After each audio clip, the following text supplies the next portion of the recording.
luego de la muerte del ser humano, ese pensamiento, psiquis o alma, como se le quiera llamar, lo abandona y puede irse a habitar a otros espacios en correspondencia con las representaciones o creencias de cada cual. Por cierto, el término alma es sinónimo del término psiquis, por su etimología.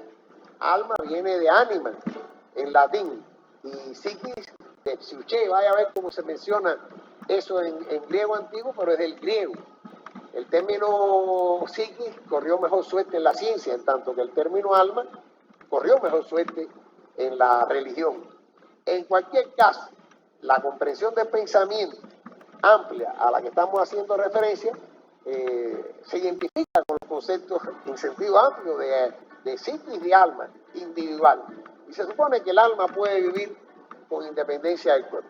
Incluso hay quien cree que cuando uno sueña el alma abandona el cuerpo. Se dice que eran creencias primitivas, pero yo he encontrado seres muy modernos que creen en eso, que el alma abandona el cuerpo cuando se sueña.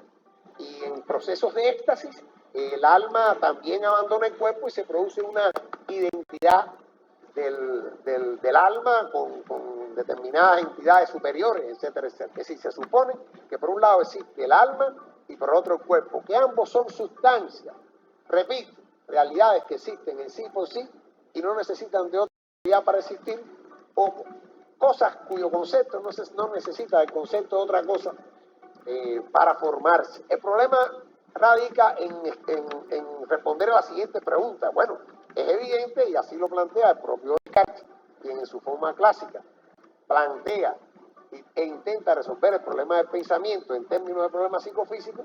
Dice, es evidente que existe, pese a que son dos sustancias independientes, entre ellas existe una correspondencia. Cuenta Malebranche, un discípulo de Descartes, que lo dice de forma graciosa, que por alguna razón, durante el asedio de la ciudad de Viena, por allá por el siglo XVI, por los turcos, los defensores apuntaban a turcos trascendentales, es decir, a turcos que estaban en la sustancia corpórea y ellos la veían como sustancia pensante, y por alguna razón los que se morían eran turcos de pura cepa, turcos de verdad. Y es evidente que si un ingeniero hace un plano de un puente, ese plano existe en forma ideal sobre el papel alba del arquitecto, del ingeniero, y el puente se construye, el puente no se cae. O si yo estiro el puño para golpear a alguien, efectivamente se le hincha el ojo y se le amorata. El problema es tratar de establecer quién o cómo se establece esa correspondencia. Y aquí, en los marcos de esta postura, la solución única, la solución más lógica, es la de capitular frente a la teología. Solo Dios puede, solo una sustancia suprema, todopoderosa, omnisapiente, infinita, puede conectar el alma con el cuerpo, la sustancia pensante con la sustancia corpórea. Eso no lo podemos resolver nosotros los filósofos, eso es asunto de la teología. Llevada, repito, a su forma más extrema, esta concepción conduce a posturas netamente fisiológicas. Por cierto, el propio Descartes, cuando se le preguntaba dónde está el cerebro, decía que estaba en la glándula hipófisis. Invitamos al televidente a preguntarle a un médico, a un fisiólogo, cuál es la función real de la glándula hipófisis. Por alguna razón que yo desconozco, a Descartes se le ocurrió que ahí era donde estaba y que desde ahí era una especie de puesto de mando para el cuerpo. De ahí se decía, mano muévete y la mano se mueve. Ojos ciérrate y los ojos se cierran. Manos aplaudan y las manos aplauden. Es decir, se establecía una relación de causa-efecto entre la hipófisis como puesto de mando del pensamiento sobre el cuerpo. Y las acciones del cuerpo eran el efecto de las ordenanzas o de las órdenes que eran emitidas desde la glándula hipófisis. Da lo mismo que usted ese puesto de mando lo ponga en la glándula hipófisis o lo ponga en la zona frontal o en donde usted quiera, o en todo el cerebro o en todo el sistema nervioso. Se sigue considerando que el pensamiento es una función del cerebro, que el pensamiento es emitido por el cerebro, bien en la forma de ondas o bien en la forma de corpúsculos, o bien sencillamente es emitido, como un alumno mío que yo le preguntaba, ¿y dónde está el pensamiento? Y así, mira, parecía que estaba tratando de atrapar moscas que le volaban por encima de la cabeza. Lo cierto es que usted está ofreciendo una interpretación netamente fisiologista del pensamiento. Nada tenemos contra la fisiología. Consideramos que es una ciencia en extremo valiosa, con muchas funciones, pero no es la ciencia del pensamiento. En el mejor de los casos, en lo que atañe a la fisiología del sistema nervioso superior, es la ciencia acerca de las premisas fisiológicas de la aparición del pensamiento. Y tratar de encontrar en el cerebro la causa del pensamiento, o tratar de encontrar en el cerebro la explicación del pensamiento, es como tratar de ver la causa de la planta en la tierra, o confundir siquiera la planta con la tierra. Por supuesto, la planta sin tierra no puede vivir, la mayoría de las plantas. O sin tierra fértil, si usted le echa queroseno o gasolina a la tierra, se muere la planta. De la misma manera, el pensamiento necesita de las estructuras nerviosas superiores de miles, millones, 7.000 y tantos millones de individuos humanos que somos en el planeta. Pero una cosa son todos esos aparatos fisiológicos, todas esas tierras donde va a crecer la planta del pensamiento, y otra cosa es la propia planta a la que hemos llamado aquí metafóricamente pensamiento. Esta posición fisiologista, repito, es la más extendida.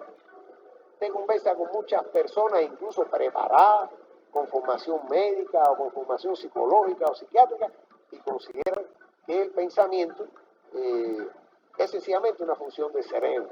Ya Lenin decía que no es el cerebro el que piensa el ser humano con ayuda del cerebro.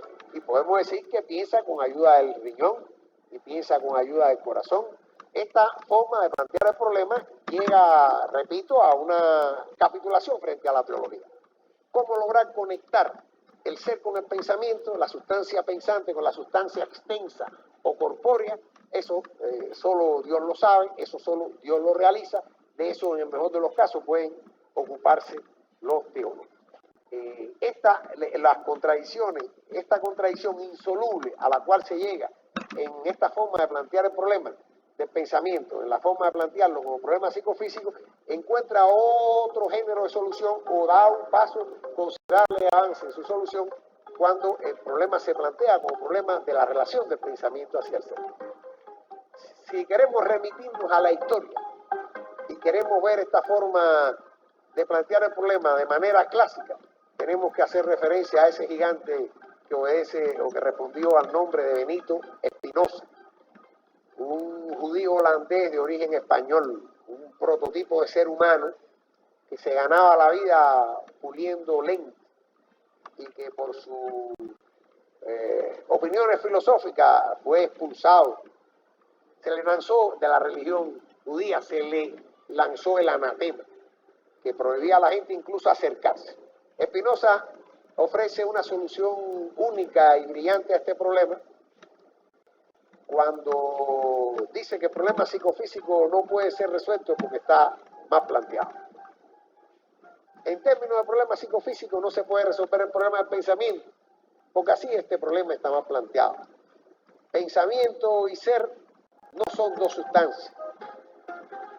No son dos sustancias, son dos atributos de una única sustancia, la naturaleza material infinita. Y aquí se impone brevemente definir lo que entendemos por atributo. Si sustancia es lo que existe en sí por sí y no necesita de otro para existir, atributo es aquello que está necesariamente presente en la sustancia. Aquello sin lo cual la sustancia no puede ser correctamente pensada. Digamos, hablando de los seres humanos, que usemos lentes o gorra, eso no es un atributo, eso es un modo. Ahora, que nosotros hablemos, trabajemos, pensemos, esos son atributos del humano. El pensamiento o el lenguaje son atributos del ser humano, incluso los mudos que hablan con las manos. Pensamiento y ser se entienden en esta forma de plantear el problema no como sustancia, sino como atributos de la única sustancia a la cual Spinoza le reconoce realidad, la naturaleza. La posición de Spinoza se conoce como panteísmo. Él no negó nunca la existencia de Dios. Pan es todo, teos, Dios. Él consideraba que la naturaleza es idéntica a Dios, que Dios es la naturaleza. y se atrevió a decir que era material. Eso le costó caro, pero un hombre de su integridad no iba a ceder frente al poder en cuestiones que consideraba de principio para ilustrar a la humanidad.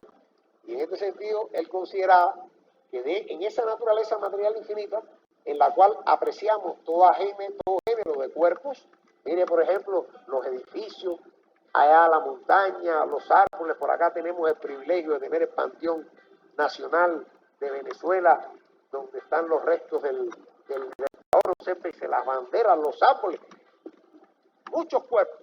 Y aquí frente a mí tengo otro género de cuerpo, un cuerpo peculiar de la naturaleza, al cual Spinoza llama el cuerpo pensante.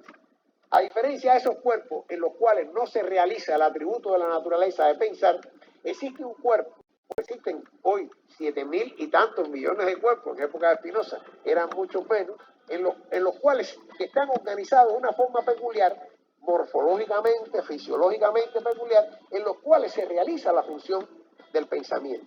Piensa la naturaleza, pero no todos sus objetos. Piensan los hijos humanos de la naturaleza. A través de nosotros, los seres humanos o cuerpos pensantes, la naturaleza se piensa a sí misma, la naturaleza se siente a sí misma, la naturaleza se experimenta a sí misma, se adorna a sí misma, se convierte a sí misma en objeto de un juicio ético o estético o político o científico o jurídico. A través de los seres pensantes, la naturaleza realiza esa función suya que llamamos pensamiento. De modo que la relación entre el pensamiento y el ser no es de causa y efecto, es de órgano y función. La relación que existe entre el cuerpo pensante y el pensamiento es la misma que existe entre la tijera y el cortar, entre las piernas y el andar. No existe por un lado un ojo y por otro lado la visión. Existe un ojo que ve. No existe por un lado las piernas y por otra el andar. Existen piernas que andan. El ser humano no está compuesto de dos mitades.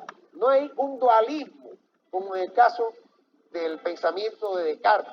Existe una única sustancia, la naturaleza, y en esa sustancia existe un cuerpo peculiar, específico, el cuerpo del ser humano, el cuerpo pensante, en el cual se realiza el atributo de la naturaleza de pensar. La naturaleza no puede ser correctamente pensada sin el pensamiento, sin la existencia del ser humano. Dicen que al viejo Engels se le preguntó si Spinoza tenía razón al decir que el pensamiento es un atributo de la sustancia, es decir, de la naturaleza, y Engels respondió, por supuesto que tenía razón.